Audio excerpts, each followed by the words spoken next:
Hiya folks, Sandro here with more cartoon news and shenanigans. And if you'd like more cartoon news and shenanigans, I'd ask you to please subscribe to my channel. In fact, do it right now so you don't forget about it later. And I thank you very much for that, guys. We are just about 22 subscribers away from reaching the big 500, guys. I'd really appreciate if you could subscribe. I really want to get to that 500, and then we need to double that and get to 1,000. So yeah, let's jump into this article without further ado. So we're here on cartoonbrew.com, and we've got the article here by Alex Dudok DeWitt, and you guys are just going to have a laugh at this one.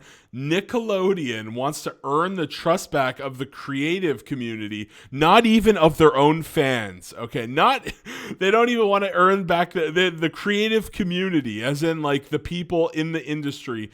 They don't even want to win back Nickelodeon fans. Okay, like that, it's crazy. Says president. So this is the president here. Brian Robbins, down here, you can see his image. Let's read. As president and CEO of Nickelodeon, Brian Robbins has spent 3 years building the brand and reorienting it. We're going to talk about that word there, reorienting it, towards streaming. It has been a tall order, as he admits. So let's read. Let's read about the. So this is the guy currently helming Nickelodeon. And in the past 3 years, you might have noticed how garbage and woke Nickelodeon has really gone. We literally just, I covered a Blue's Clues thing. They did a Blue's Clues sing-along video on their YouTube channel that promoted like all of this nonsense to the children. Literally at one point, incest, guys, incest. It literally, there was this ants. It was like the ants go marching one by one, but instead of that, they replaced like every time they would replace it with a different thing and be like transgenders, gays. They were trying to get all little kids in on all of this nonsense.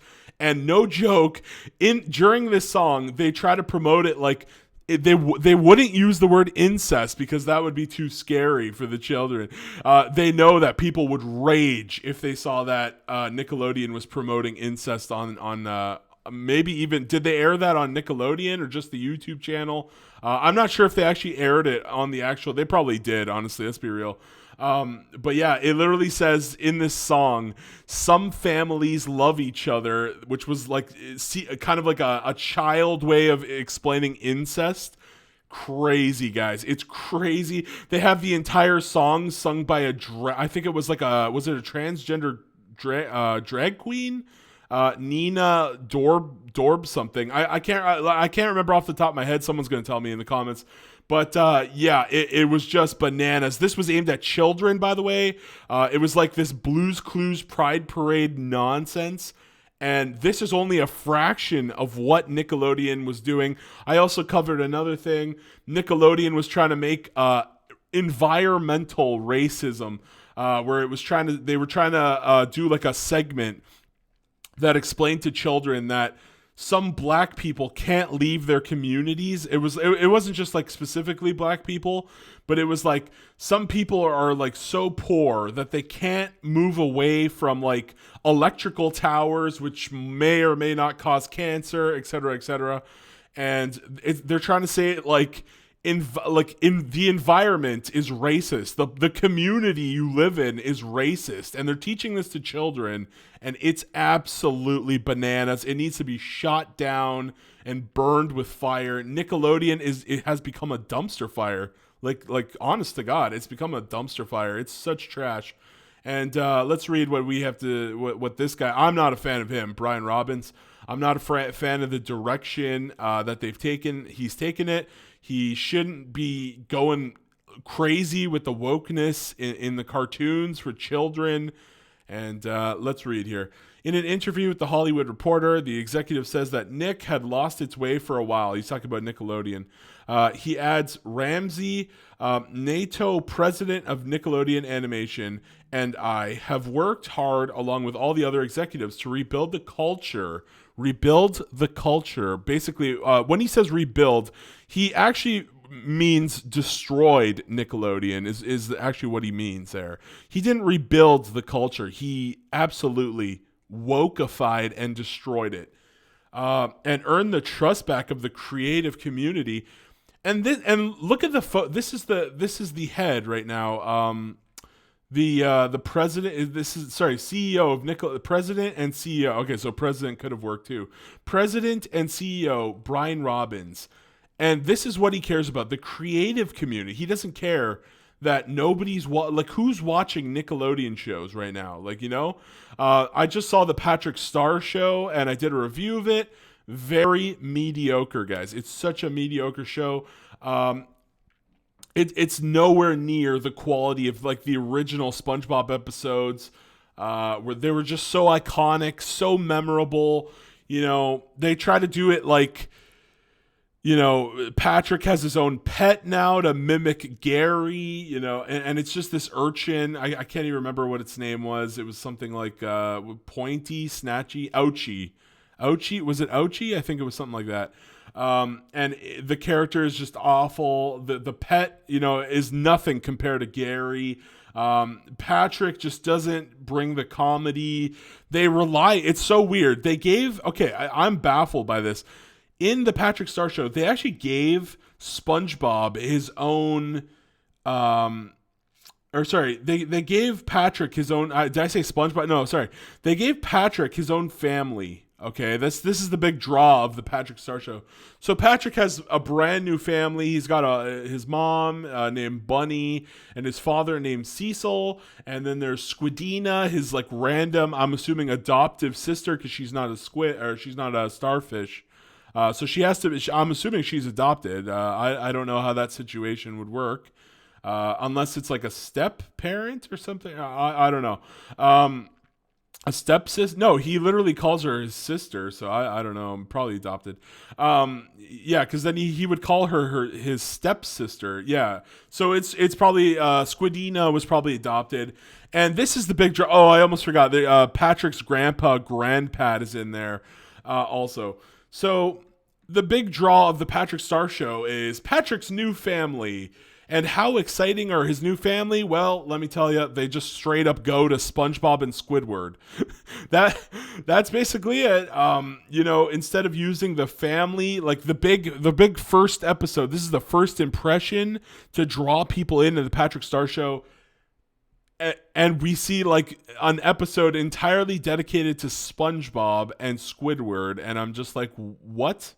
I get it's a spinoff, but wow, I guess they were scared that people wouldn't watch it if they didn't put SpongeBob in it. And isn't that the whole point of a spinoff, to show that a character can stand on their own, right? The Cleveland show, at least the Cleveland show got 4 seasons. But Patrick Star show, I'm not digging it, man. It's just not great quality.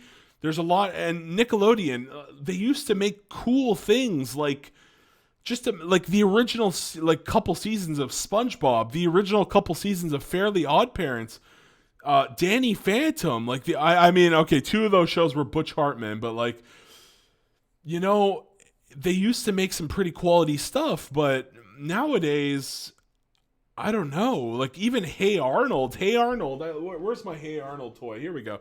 Hey Arnold figurine. And I'm sitting there and I'm like, where's all these wholesome shows that they the Loud House is probably the only, right? What else does Nickelodeon have right now? Let's actually do a quick check on what Nickelodeon's got. Nickelodeon currently airing. I'm not a fan of the Casa Grande spinoff. So Nickelodeon, this is something that is really, really interesting. Nickelodeon's been doing a lot of spinoffs, a lot of SpongeBob spinoffs, Camp Coral. There's going to be a Sandy Cheeks movie apparently. So let's see here. SpongeBob SquarePants, House Party, Trollstopia. Let's see, shows. Yeah, let's see. This is YTV. Wait, why am I on YTV? That was no, Nickelodeon currently airing shows. Wikipedia. Let's see. Wikipedia, Nickelodeon. Here we go. List of broadcasts. Okay, let's see. What's currently original. So Middlemost Post is a new. I haven't checked that out yet. I still got to do a review of that. But SpongeBob is a classic. The Loud House, I think, is probably one of the better ones right now. I've only seen about 10 episodes of The Loud House. Yeah, Rise of the Teenage Mutant Ninja Turtles. You might remember this one as the one that blackwashed April O'Neil into a black teenager for like no reason.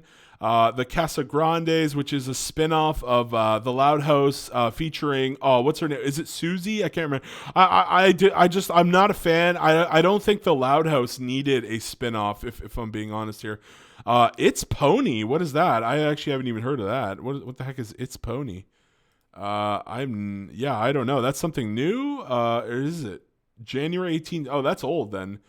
One season. I have not actually. Wow, that's so weird. I haven't heard of that. What is this about? The Pony is a British animated television series created by Ant Blit. It is a storyboarded. The series. Hold on. The series. What is this about? A pony? I don't even know. It's got to be about a pony. It's Pony follows the life of Annie as she does her best to cope in her parents' farm, located on the balcony of their apartment, to the everyday struggles of being a 9-year-old in the city. So it's kind of like a weird Hey Arnold type of thing. I don't know. There I was just talking about how Hey Arnold was this more old school, like wholesome show. I don't know. I've never seen the show. I can't comment on it. Maybe it's bad. Maybe it's good. I don't know. But, I haven't seen anybody talking about this show. Have you guys? It's Pony. Has anybody heard of this show? Let me know in the comments section down below. I just I've never came across it. So let me know if It's Pony is actually any good. So Camp Coral, I did watch I think it was the first 4. Was it 4 episodes? I think I saw like the first 4, and I gave up. I completely gave up on Camp Coral. I did a review of it though. If you guys want to see, I think I talked about the first 4 episodes in that review. Or did I? How many did I talk about? The first 3, 4? I can't remember. And the Patrick Star Show, I just did my review for that. Middlemost Post, like I said, I've got that coming. But it seems, Middlemost Post, I've seen the trailers. It looks pretty par for the course. I'm going to need to see more of it. But, what happened to all these continuity shows where you had these stories that would go in between episodes? What happened to all of that? It's just... I'm not seeing it like it. And then live action, there's a lot more live action. I guess Nickelodeon, I think they really hit it out of the ballpark with Drake and Josh and iCarly and a couple others. Are You Afraid of the Dark? So yeah, preschool series. Yeah, what do they got there? Blue's Clues and You. I was just talking about how woke that one was. God only knows. Look, here's what we don't know. If Blue's Clues is going that woke, how much are all of these other shows that we're not watching? How much wokeness is going in there? That's what I want to know. I did talk about this though. The Baby Shark's Big Show. It was a show based off of that, like that Baby Shark. It was one of those. They were just kind of capturing the moment because it was a really popular song. But a lot of these old shows, I guess these are the ones that are future programming. Yeah, Big Nate. That one's based off a book, I believe. Yeah, Big Nate, comic strip. Yeah, I did talk about Big Nate before. I did actually in another video. The Rugrats revival, which is woke. They had to make Betty into a lesbian. Star Trek prodigy. I'm not a fan of Star Trek, but oh my God, Star Trek Lower Decks. I did a review of that. That is not a great show. Is that show even still running? I don't even know. Monster High. The original Monster High. I actually did watch a couple of those when I was a kid. Back when it was a cartoon. Yeah. I think they changed it now. Is it Monster High? Monster High. I believe it was, hold on, yeah, now it's a 3D series. Yeah, this is when I happened to catch it when it was like this, like these. The show was 2D animation. And then I believe, is this the 3D? This is a live action? I talked about one of these. I know I did a video, but I think they're doing a new one that's 3D animated. Maybe this is a movie. I don't know where this is from here. But yeah, I did see the original show back way in the day. What else we got? Untitled Garfield series. That's funny. There's still Transformers. See, that's quality. That could be quality. Transformers. The Adventures in Wonder Park. I heard that movie bombed. I've actually talked about it a couple times. I've never seen Wonder Park, but yes, it did lose them quite a bit of money. Man of the House. I'm not familiar. Meet the Voxels. I'm not sure. Then there's that Garfield series I was just having a little chuckle at. And, it's cool. It's cool that for new generations, they actually did buy the Garfield property.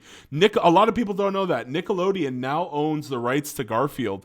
Also, Phoebe and her unicorn. I'm not familiar with that. And Real Pigeons Fight Crime. I'm actually looking forward to that one, but only if it's like the Penguins of Madagascar. Have you guys ever seen that show? It was actually one of the better Nick 3D animated shows. I think Jimmy Neutron is the best they've ever done when it comes to 3D. But Real Pigeons Fight Crime, I really hope they go for that sort of the Penguins of Madagascar, where you have like Rico and the skipper, and they have such a great dynamic. Those penguins are so lovable. Their characters were really well written. So hopefully Real Pigeons is going for something like that. But let's see. The Tiny Chef Show. Yeah, I covered that. That's a weird show. That is a weird show. You guys should look up images of that show. It's pretty fun. It's like puppets. Let's see here. Let me show you guys the Tiny Chef Show. But I feel like I'm getting off track, so I want to go images. Yeah, it's like is it claymate? No, it's puppets, right? It's like puppets. It's going to be this show right here. But back to let's get back on track, right? Let's get back on track. The big thing I wanted to talk about was, yes, a lot of the cartoons nowadays are woke, and they're just not good. They're not good. They're just, who doesn't, like, I think that when they did The Legend of Korra, and that something about The Legend of Korra just broke Nickelodeon on the inside. It was almost like the woke left saw that they could get away with sneaking in like a bisexual or like gay, because back in the day, they never used to do that. They never used to do any of that stuff. They would hide it. Like in Hey Arnold, the teacher was like assumed to be gay, but they never really like, they didn't like focus on it like hardcore. It was just kind of there in the background. You know what I mean? There was an episode where they had dinner and yeah. So, and in the movie, and then you see the evolution of Nickelodeon, because like back in those days, they didn't really like touch on the like homosexuality very little. They would do it very little, if ever. So, and then you see it in the Hey Arnold movie where he's like, I think they like kiss each other. And this is the evolution of Nickelodeon at the point where they're just like, we can, we don't give a shit about children. We're just going to put whatever the fuck we want in our cartoons now. And I really do think The Legend of Korra just broke the inside and the heart of Nickelodeon. It just sort of rotted after that show concluded. And let's see here. So Robbins doesn't elaborate, but later he discusses the departure of profile Nick creator Dan Schneider. Yes. In 2018, and Schneider left amid reports of abusive and other inappropriate behavior. And this is why he's saying in the article, right? This is why he's saying he's trying to win back, because apparently of the abuse and whatever. He's trying to win back the creative community. This is what the whole article is about. Basically, he's making himself look like the good guy, and Dan Schneider, the bad guy here. And Robbins, who joined after Schneider left, declines to speculate on rumors. So, he's coming in and, definitely looking like, I'm better than that old guy, believe me. When in reality, this guy, they're both pretty bad, I'd say. I can't remember and they are just rumors though, right? So I don't want to accuse the man. I don't want to accuse Dan Schneider of just to touch on the point, are either of these people really better than the other? Probably not. He says the network has no plans to work again with Schneider. Yeah. like I said, they just want to put that behind them, and he's trying to make himself look good here. This feels like a virtue signal. The network has no plans to work. That just feels. This reminds me of when they. Ren and Stimpy, right? Ren and Stimpy. They John C.K. They really try to like distance themselves from John C.K. even though they're still milking money out of Ren and Stimpy. You know what I mean? I should pull out my Ren and Stimpy, but I'm not going to. I do have action figures of them in this drawer right here. But the interview contains plenty of details about the content strategy of Nickelodeon and parent company Viacom CBS, which recently relaunched its streaming platform CBS All Access as Paramount Plus. Yes, okay, so when I first watched Star Trek Lower Decks, I believe that's what it was called, CBS All Access, or was it no, it was CBS All Access, I'm pretty sure, right? And it actually was available here in Canada. I was like, hell no. Star Trek Lower Decks, not a great show, guys. Not a great show. But I was like, that's a terrible name, the CBS All Access. So they did rename it to Paramount Plus. Just to be safe, they kind of like fell into that Disney Plus, Apple TV Plus gimmick. Robbins has green light power at the streamer, which is never great. Yeah, we're going to let the woke guy who came in from the other guy to, make it even woker. So this is the guy who's greenlighting everything. It makes you wonder who greenlit the whole fucking Blue's Clues fiasco with the drag queen song. I'd love to know. It was probably this guy, 100%, right? But anyways, where he is reimagining some of the company's best-known franchises through spin-offs and reboots. And this is where it's like middlemost post, right? I haven't seen it yet, but at least, unlike the Patrick Star Show, it's not a spin-off. It's a fresh new show. It's a brand new show, and that's what I enjoy. I think they need to get some fresh blood. They need to keep creating new things, but I really think they need to grab some of this older audience. Danny Phantom had continuity between episodes.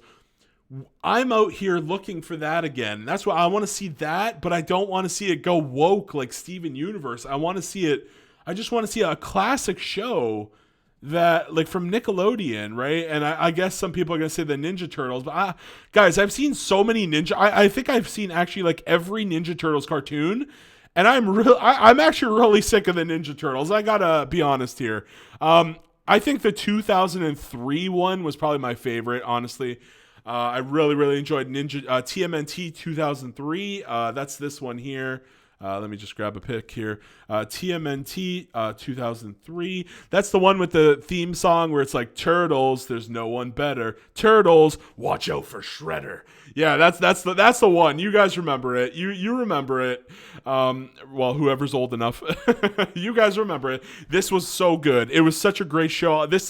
I feel like this show made me love Ninja Turtles so much that even though some of the future shows weren't as great as this one, I stuck around because this show was so good, and I'm like, maybe someday we'll get this level of quality again.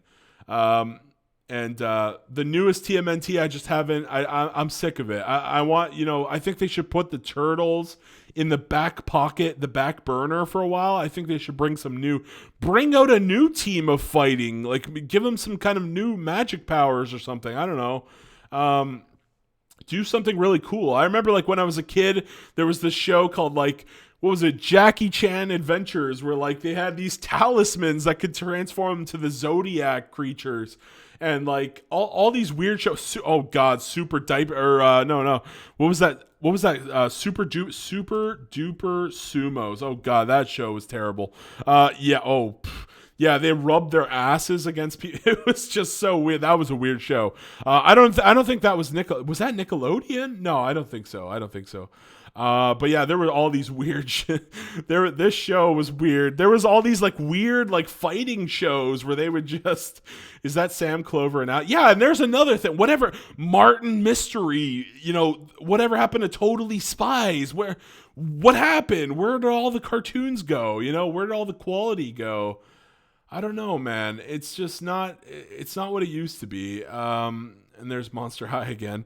Where's that article? There we go. Let's keep reading here. Let's keep seeing what they have to say. So yeah, spinoffs. Too many spinoffs, guys. Too many spinoffs.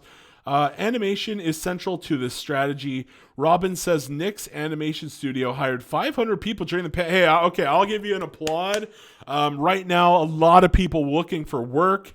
Weirdly enough, there's also a labor shortage all across town. Even in my town, my small town here in Ontario, literally is having labor shortages. I've never seen anything like it, but people don't even want to work at fast food restaurants anymore.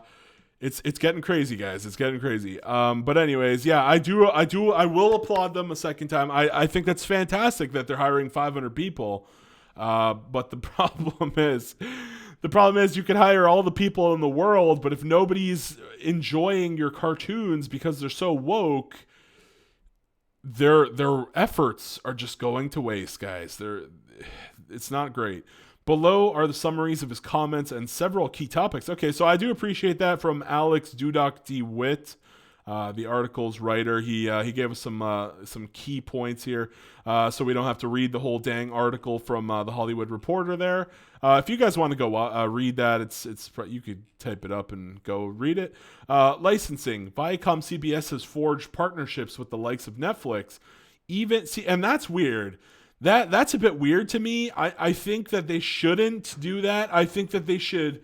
It's kind of like, why would I buy Paramount Plus when you have some of the Nickelodeon shows are just on Netflix, right? Why would I buy Paramount Plus? You're not selling me Paramount Plus. You're selling when you make a partnership with Netflix, you're selling me Netflix. You're not selling me Paramount Plus. I think this is a mistake here. I really do. Even as it has stepped up on its own streaming business. Yeah, and this is so weird. Why are you still hanging out with Netflix? It's kind of like, imagine if Disney just was like, hey guys, we're going to put like 100 shows on Netflix now, out of the blue. How many? Actually, I think Disney did have a big catalog. I think they're still locked into a couple things on Netflix, if I'm not mistaken. But, now Disney Plus is like, no, we're taking that market share from Netflix. Meanwhile, Paramount Plus is out here like, no, let's share the market share, which is not good because you're just not making me want to go to Paramount Plus. You're making me say, it's on Netflix. Why should I even care about Paramount Plus? But the company is focused on Nickelodeon and Paramount Plus for our content, says Robbins. He added that there's still many licensed library content to third parties on a non-exclusive bias or a co-exclusive bias. And I think that they need, in the coming years, they need to stop doing those and put them all on Paramount Plus. That's what I think they need to do. I really do. I think they need to beef that catalog up to a high degree, or else nobody's going to care. Paramount Plus will literally start going the way of the Quibi. You never want to go the way of the Quibi. Features Viacom CBS remains committed to both theatrical and streaming, and they haven't been doing well. So I just talked about Wonder Park. Wonder Park was just a failure. They lost a lot of money. There is allegedly I did mention this earlier. There's a Sandy Cheeks movie on the way. I did a video on that if you wanted to go watch it. It's like, what do you want me to say, guys? What do you want me to say? They're making a lot of movies just based off SpongeBob. They're making, I'm surprised. Why not do a Danny Phantom movie? That would probably get a lot of fans excited. And put it in theaters. Think about this. Dragon Ball Z, years after the show ended with Dragon Ball, Dragon Ball Super came out after. They made this movie called Dragon Ball Battle. What is it? Dragon Ball Super Dragon Ball Battle of the Gods? Is that what the hell was the name of that movie? That Dragon Ball Battle of the Gods movie. Dragon Ball Z Battle of Gods. Yeah, so it was Dragon Ball Z in the title. This movie came out before the anime. They made the anime Dragon Ball Super, and it got a lot of people excited. you could make a Danny Phantom movie that has this like hardcore action and get people excited. Why not like make a new Danny Phantom show? You literally are working with Butch Hartman. I just confirmed it with the new. There's a new Fairly Odd Parents reboot. It's going to be a hybrid between live action and I believe it's going to be 3D animation. Just like the old Drake Bell movies, they had those like Fairly Odd movies.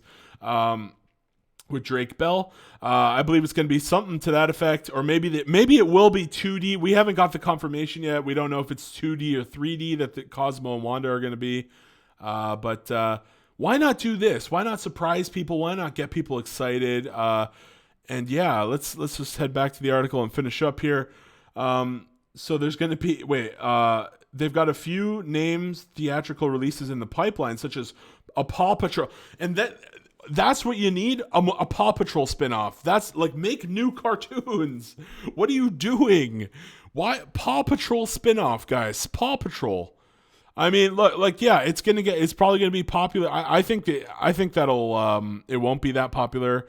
But they're doing too many spinoffs. This is it. This is too much spinoffs, guys. Too much.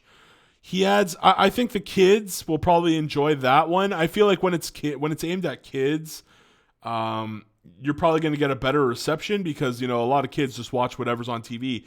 But when it's like, when you're doing a spin-off of like the Cleveland show, that's the exact same thing that Family Guy is, just with like a black family in a different town. It's going to cannibalize the audience. And is it really that smart to do this many spin-offs? I don't think so. Like the Patrick Star show, I feel like it's going to fail. I just do. It just...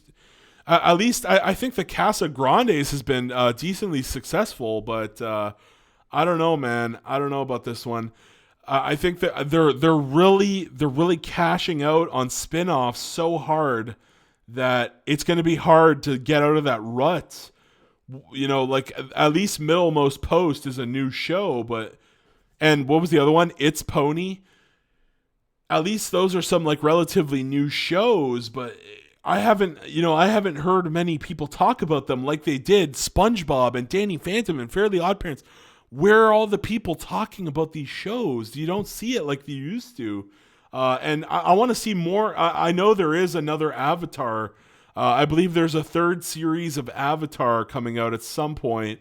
From what I understand, I remember reading an article that said that there's going to be like a new Avatar: The Last Airbender, where it's like they're going to be born twins. There's going to be twins, and each of the twins gets 2 elements each, which is an interesting take there. It would have been cool if they did quadruplets. Well, it's still not out yet. I guess they could change it, but imagine if they did quadruplets and each one of them had an element. And well, I guess then they wouldn't be the I don't know, that kind of takes away the Avatar, doesn't it? Yeah, I guess it does. I was gonna say it would be cool if they did something like what's that show? What's the thing called? A Link to the Legend of Zelda, 4 Swords. You guys ever play that game, The Legend of Zelda 4 Swords, where, you know, you have an adventure with like 4 guys, and I don't know, they could do some really cool thing. I don't know. I'm just spitballing here. Hell, Nintendo should just make a 4 Swords movie. Yeah, that'd be really awesome. I'd watch it. I would definitely watch it. He adds that the company is probably going to make at least 6 to 10 films for Paramount Plus next year, including kids' works from Nickelodeon. Are those movies going to theaters? A lot of the Nickelodeon movies they've been doing recently are just kind of like mediocre. Like the Hey Arnold's movie, that was just okay. I didn't think it was a masterpiece. Like, it was just an okay movie. Pretty usual. Just pretty usual. Anyways, live action adaptations. The Loud House is getting a live action Christmas movie this year. So there you go. More Loud House. They're milking the Loud House and SpongeBob for every last penny. And a hybrid spin-off series based on the Fairly Odd. I just talked about that. Is coming to Paramount Plus, and that's going to feature Timmy Turner's cousin named Vivian Turner. I did talk about that. For now, other live-action versions of animated favorites seem to be in the cards. You can't do it 100 times, but that's it for right now, says Robbins. That's never a great slogan. You can't do it 100 times, but fuck it. We'll make as many spinoffs as we can while people are still watching this shit. Okay. Overall deals. These major pacts between studios and creators are becoming increasingly common in the animation world, and Nickelodeon plans to strike more of them. Robbins cites its recent deal with the creators of Avatar: The Last Airbender as an example. It's not just about money anymore, he says. Creators want to know that there's commitment to quality and culture. And the problem is they're focusing so much on the creator side, they're not talking to their fans, and you can really see this in this last one that says diversity. It makes business sense. Does it though? Does it really? To appeal to the full population. Yeah. Let's get children indoctrinated into bestiality and incest, and why not even drag? Yeah, why not, huh? Children. This is what they're doing to children. This is just trash. I don't like this at all. It makes business sense to appeal to the full population. And, that's just a social justice warrior of saying we're going to put as much woke trash into our shows as possible. Back in the day, if they said, you didn't even see people mention diversity. It was like, hey, here's this show, Hey Arnold, that has all these characters from all different backgrounds, right? In Arnold's apartment, there was that. Was he Korean? I think that there was like a Korean guy. There was a Jewish guy, et cetera, et cetera. You had, and like Phoebe was Asian. Harold was black. Nobody ever cared. Nobody cared about that. But now it's like, oh no, we have to make sure we represent like every last, thing, even if it means destroying the children. And I'm not a fan of what's going on. And that means creating diverse content. Yeah, let's woke it up, baby. And this is why I really haven't been following Nickelodeon stuff, guys. I really haven't. The Patrick Star Show, I just abandoned. Like, I don't think I'm watching anything from Nickelodeon right now. I watched the Patrick Star Show and I'm out. The only thing that I haven't watched yet is Middlemost Post. So hopefully that's good, because if it's not, I'm just not watching anything from Nickelodeon right now. And that applies equally to animation, the casting that we have throughout all of our shows. And yeah, in the industry, there's been this huge push to just all of the voice actors have to be the color that they're representing on screen. It's just been bananas. The entirety of like Hollywood and this like liberal machine of owning all the properties, it's just been crashing and tumbling down, guys. And, what can I say? People are going to go to anime, and they're reading manga. Nobody's reading comic books anymore. They're reading manga. Nobody's watching cartoons. They're freaking going right to the anime, guys. Demon Slayer was one of the most successful in the box office in years. And I think it was all time, right? All time Japan box office, I think it was. I could be wrong on that. But it was cleaning up Demon Slayer. And when Nickelodeon's just not even trying anymore, they're just spin-offs and woke trash, this is where we're at. I'm not even watching Nickelodeon shows. I don't think they're quality anymore. I don't think. I think they're focusing so much on this diversity, as it says right here, that they're not even giving a crap about the storytelling, and that's what makes people come to watch a lot of these shows. So that's it from me. I hope you guys were able to watch all this whole video. I know most people aren't gonna watch the whole thing, but thank you very much. If you guys did, thank you. Bless you. And that's it from me. Please leave a thumbs up, a like, a share, a comment, and let me know your thoughts in the section down below. And again, I'm trying to get to 500, so I really appreciate it. Thanks, everybody. I'll see y'all later. Peace out. Bye-bye.